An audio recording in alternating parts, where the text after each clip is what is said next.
వైఎస్ఆర్సీపీ నేతల తీరుపై Kakinada MLA Janasena party నేత పంత నానాజీ తీవ్ర స్థాయిలో విమర్శలు చేశారు. రాష్ట్రంలో కూటమి ప్రభుత్వం సుపరిపాలన అందిస్తుంటే ప్రతిపక్షం ఉద్దేశపూర్వకంగా ఉద్రిక్త పరిస్థితులు సృష్టించే ప్రయత్నం చేస్తోందని ఆరోపించారు. విశాఖ పర్యటన పేరుతో వైఎస్ఆర్సీపీ అధినేత వైఎస్ జగన్మోహన్ రెడ్డి బల ప్రదర్శనకే ప్రాధాన్యం ఇచ్చారని విమర్శించారు. మహిళా ఎస్ఐతో జరిగిన ఘటనపై కూడా స్పందించిన నానాజీ విధుల్లో ఉన్న పోలీసు అధికారులను చుట్టుముట్టడం తీవ్రంగా ఖండించారు. ఎజెండా లేకుండా ఏదో చేసేద్దామని వచ్చిన మనుషులు చేసి ప్రవర్తన ఎలా ఉంటుందంటే, నాకు తెలిసి ఒక రాజకీయ నాయకుడు అన్నవాడు ఎవరో కూడా ఎప్పుడూ కూడా ప్రొటెస్టులు చేస్తారు, అవసరమైతే ఘర్షణ పడతారు, బ్యారికేడ్స్ వేసుకుని వెళ్ళడం చిన్న చిన్న సంఘటనలు జరుగుతూ ఉంటాయి తప్ప ఒక మహిళా అధికారి ప్రబలిక పట్ల నిజంగా కూడా అది చూస్తే ధృతరాష్ట్రుడు కొలువులాగా జరిగింది. అక్కడ ద్రౌపది వస్త్రాభరణం జరిగింది, అక్కడ ఇక్కడ జరగలేదు తప్ప ఆ అమ్మాయిని ఏంటి ఆ చుట్టుముట్టిన విధానం ఏంటి, ఆ అమ్మాయి ఒంటిపై చేసిన విధానం ఏంటి నాకెందుకు అర్థం కావట్లేదు. ఎందుకు పవన్ కళ్యాణ్ గారు చూస్తూ ఊరుకుంటున్నాడు, ఎందుకు చంద్రబాబు నాయుడు గారు చూస్తూ ఊరుకుంటున్నారు నాకు అర్థం కావట్లేదు. నా కొడుకులు తీసుకొచ్చి ఎక్కడికక్కడ తోలు తీసి లోన పారాయడం మానేసి వీళ్ళు ఎందుకు మీనమేషాలు ఎక్కడుతున్నారో వీళ్ళిద్దరు మాకు అర్థం కావట్లా. ఏం జరుగుతుంది రాష్ట్రంలో? ఓ మహిళా పోలీస్ అధికారిని చేస్తుంటే యూనియన్లు ఏవయ్యాయి, పోలీస్ యూనియన్లు ఏవయ్యాయి అంటే ట్రైనర్ డెహ్రాడూన్ ట్రైనర్ చెంచులు కూడా దగ్గర పనిచేయట్లేదా అని చెప్పి నేను అడుగుతూ ఉన్నాను.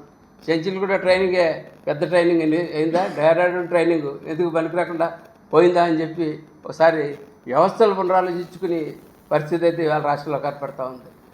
ఒక మహిళా అధికారిని ఆ విజువల్ చూసారండి మీరందరూ? సార్ ఆ విజువల్ ఎంత దారుణంగా ఆ అమ్మాయిని చుట్టూ ముచ్చిస్తే ఆ అమ్మాయి మాన ప్రాణాలు కాపాడుకోవడానికి చేతులు అడ్డు పెట్టుకుని ఉంటే అటువంటి దృశ్యం అసలు మనం సినిమాల్లో ద్రౌపది వస్త్రాభరణప్పుడు కూడా చూపించి అలా దాటిస్తుంటాడు. ఇటువంటిది అంత దారుణంగా చేస్తుంటే ప్రజలు కూడా తిరగబడాల్సిన అవసరం ఉందని చెప్పి నేను తెలియజేస్తూ ఉన్నాను. అంతేగాక వీళ్ళున్నారు కొంతమంది నాయకులు. మొన్న ముద్రగడ పద్మనాభం గారు మరణించినట్టే ఆ టైంకి మేము మా నాయకుడు పవన్ కళ్యాణ్ గారిని ఆపరేషన్ చేయించుకుంటే బొంబాయి వెళ్ళాము పరామర్శించడానికి. మాతో కూర్చుని ఆయన మాతో ఉంటుండగా ఆయనకు మెసేజ్ వచ్చింది. వస్తే ఆయన వెంటనే 2 నిమిషాలు మనందరినీ చూడండి మౌనం పాటించి వెంటనే ఆయన ఏదో టెక్స్ట్ కొట్టి మనం ఏ రకంగా గౌరవించుకోవాలో చూడాలని మనం ఆయన్ని అని చెప్పి టెక్స్ట్ కొట్టి చేశారు. అది ముఖ్యమంత్రి గారితో మాట్లాడారు, ఎవరితో మాట్లాడారు, మొత్తం చేశారు. చాలా బ్రహ్మాండమైన గౌరవం.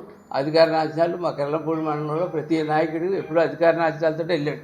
అటువంటి నాయకుడికి అధికార నాశనాలు జరుగుతూ ఉంటే వచ్చి ఏంటి రాంబోతు రాంబాబు వాడు యూస్లెస్ కదా, వాడు మాట్లాడితే పోలీసులు తోసేస్తాడు, ఎక్కడ పడితే అక్కడ పోలీసులు తోసేస్తా ఉన్నాడు. మొన్న ఏదో ఊర్లో తోసేసాడు, 2 చేతులు పెట్టుకుని ఆంబోతులాగా కుమ్మేశాడు పోలీసుని, చర్య లేదు.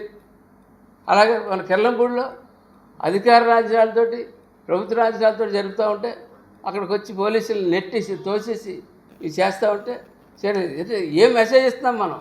వీటి మీద చర్యలు తీసుకోవాలని చెప్పి గట్టిగా పార్టీ తరఫున మేము డిమాండ్ చేస్తూ ఉన్నాం.